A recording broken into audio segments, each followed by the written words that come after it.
অভিভাবক দেখে যায় নাই, আসলে তার অভিভাবকই নাই এবং তিনি এখন ওই মানের কোনো মানুষ না।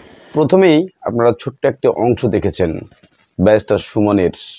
গুমে কারা কারা আরো জড়িত আছে তাদেরকে এই ভিডিওতে উপস্থিত করা হচ্ছে। দর্শক বন্ধুরা, আপনারা অনেকেই প্রতিনিয়ত ভিডিও দেখে যাচ্ছেন যে ব্যারিস্টার সুমনকে কারা এর গুমের পিছনে ছুটাছুটি করছে এবং কেনই বা ব্যারিস্টার সুমনকে নিয়ে তারা এত মাতামাতি করছে। এই জিনিসটা আজকে আপনাদের সঙ্গে নতুন আরো দুইজনকে উন্মোচন করা হবে।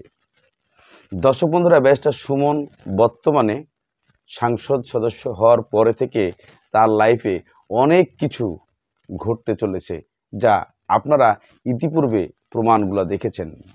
দর্শক বন্ধুরা, আজকে এমন একটা প্রমাণ আপনাদেরকে দেখাতে চলেছে আমি, যেই প্রমাণটা হচ্ছে যে ব্যারিস্টার সুমনকে কোন কোন ব্যক্তিরা টার্গেট করছে এবং একে ডাউন করার জন্য। প্রথমত আমি বলতে চাই যে তার প্রথম শত্রু হচ্ছে গোলাপ, আপনারা সবাই জানেন। দ্বিতীয় শত্রু হচ্ছে মুর্শেদ, যে সালাম মুর্শিদি, আপনারা সেটাও জানেন। এবং আপনারা আরও কয়েকজনকে দেখেছেন। এবার আপনারা দেখবেন আরও একজন আইনজীবীকে আজকে এই ভিডিওতে, যে সে সাদা টাকা কালো কিভাবে বানায় এবং গোলাপের আরও নতুন কিছু তথ্য কানাডায় এবং বেগমপাড়ায় কি কি করেছে এবং নিউ ইয়র্কে কি কি করেছে সেগুলোই আপনাদেরকে আজকে তুলে ধরব। দর্শক বন্ধুরা, আমি বিশেষভাবে বলতে চাই যে ব্যারিস্টার সুমন প্রতিনিয়তই এগুলোর পিছনে কাজ করে। ব্যারিস্টার সুমন এগুলোকে তোয়াক্কা করে না।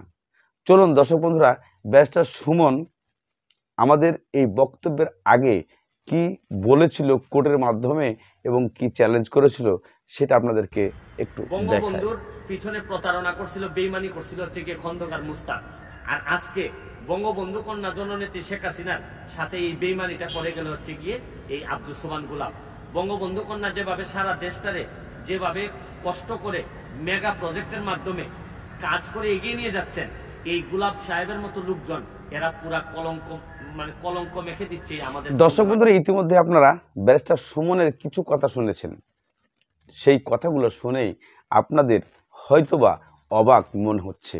অবাকের কিছুই নেই, এর চাইতে আরও কিছু তথ্য প্রমাণ জোগাড় করেছি এবং আপনাদেরকে দেখাতে থাকবো একে একে। আপনারা দেখবেন যে আসলে ব্যারিস্টার সুমন কাকে বলছে মির্জাফর, কাকে বলছে দেশের শত্রু, কাকে বলছে। এই শত্রুতা ধরে আপনারা জানতে পারবেন আজকের এই ভিডিওর শেষ অংশগুলোতে। বিশেষ করে ব্যারিস্টার সুমন বলতে চেয়েছেন যে বঙ্গবন্ধুর সাথে বিশ্বাসঘাতকতা করেছিল কে? মুস্তাক। আর মাননীয় প্রধানমন্ত্রীর সাথে বিশ্বাসঘাতকতা করতেছে এই গোলাপ। যে জিনিসগুলা আপনাদেরকে প্রতিনিয়তই বুঝাতে আমি চেষ্টা করেছি এবং ব্যারিস্টার সুমনের সেই কথাগুলা তুলে ধরেছি।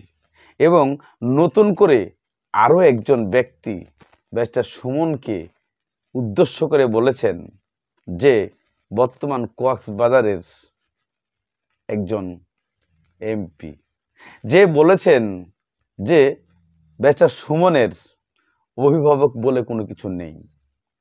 তাহলে সেই ব্যক্তিকে আপনারা কি বলবেন? সেই ব্যক্তিকে আমি বলতে চাই, যদি ব্যারিস্টার সুমনের অভিভাবক না থাকে তাহলে তার জন্ম কে হয়েছিল, কে তার পিতা, আপনি কি জানেন? হয়তোবা আপনার জানা নেই বিধায় আপনি একজন ভালো মানুষকে ইনসাল্ট করে ভালো মানুষকে এইভাবে উত্তর প্রশ্ন জুড়ে দিতে পারেন না জনগণের মাঝখানে। কেননা ব্যারিস্টার সুমন যাকে ধরে তাকে ছাড়ে না, আর যাকে ছাড়ে তাকে ধরে না। এই কথাটা আপনাদের মাঝখানে মনে রাখতে হবে। দর্শক বন্ধুরা, সেই ব্যক্তির কিছু কথা আপনাদেরকে শোনায় যে ব্যারিস্টার সুমনকে টার্গেট করে কি কথা বলেছে। চলুন। এখানে এসে অভিভাবক দেখে যায় নাই, আসলে তার অভিভাবকই নাই এবং তিনি এখন ওই মানের কোনো মানুষ না। হঠাৎ করে এমপি হয়েছে, তিনি আর কিছুই না এবং কক্সবাজার সম্পর্কে তিনি জানেও না, চিনেও না, বুঝেও না। বলে না যে পাপের ঘর যখন পূর্ণ হয় তখন যে কোনো জায়গায় আজরাইলের জন্ম হয়।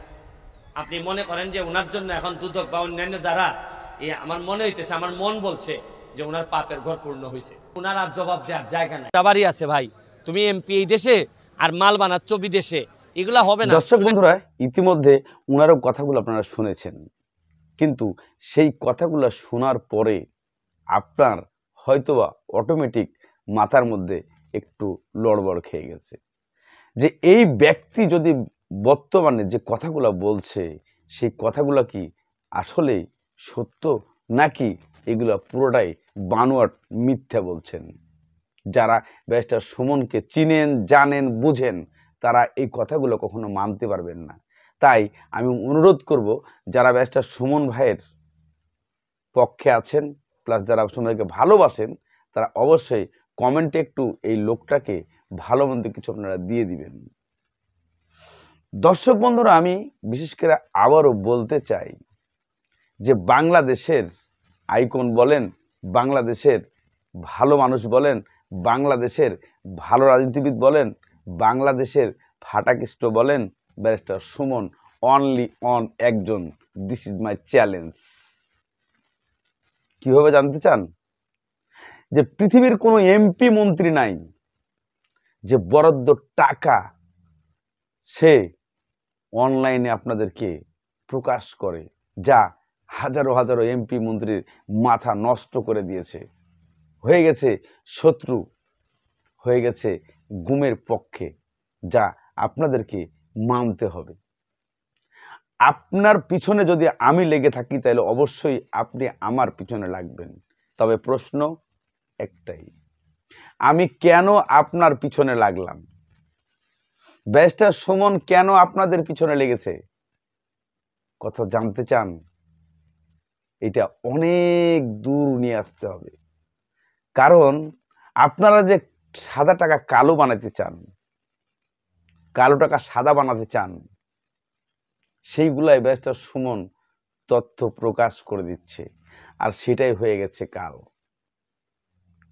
কানাডার বুকে বেগমপাড়ায় কারা কারা এর সঙ্গে জড়িত আছে এবং কাদের কাদের বাড়ি আছে, সেগুলা দেখতে আপনাদেরকে একটু সময় নিতে হবে। দর্শক বন্ধুরা, আমি বিশেষ করে বলছি, বাংলাদেশের আরও কিছু এমপি মন্ত্রী যারা আছে তারা ব্যারিস্টার সুমনের বিপক্ষে দাঁড়িয়েছে, পুলিশরা ব্যারিস্টার সুমনের বিপক্ষে দাঁড়াচ্ছে, এবং যারা নবীন রাজনীতিবিদ আছে তারাও ব্যারিস্টার সুমনের বিপক্ষে যাচ্ছে। কিন্তু কেন? জনগণ তো তার পাশে আছে, চা বাগানের শ্রমিকরা তার পাশে আছে, চুনারঘাটের লোকজন তার পাশে আছে, সারা বাংলাদেশের লোক ব্যারিস্টার সুমনের পাশে আছে। তাই ব্যারিস্টার সুমন, আপনি কোনো ভয় করবেন না, আমরা আছি আপনার পিছনে।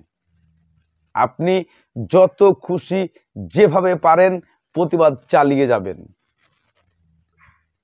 নিজেকে সবসময় খোলসা রেখে, নিজেকে সৎ রেখে, নিজেকে একটু সেফটি রেখে আপনি চালিয়ে যান।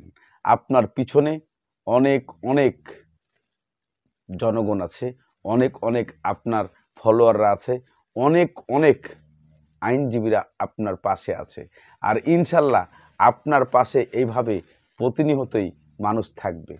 আর কখনোই আপনি পিছু দিকে তাকাবেন না, আপনি ভয় পাবেন না। ইনশাল্লাহ আগামীতে আবারও আপনার এই প্রতিবাদ, এই গুম থেকে বেরিয়ে আসার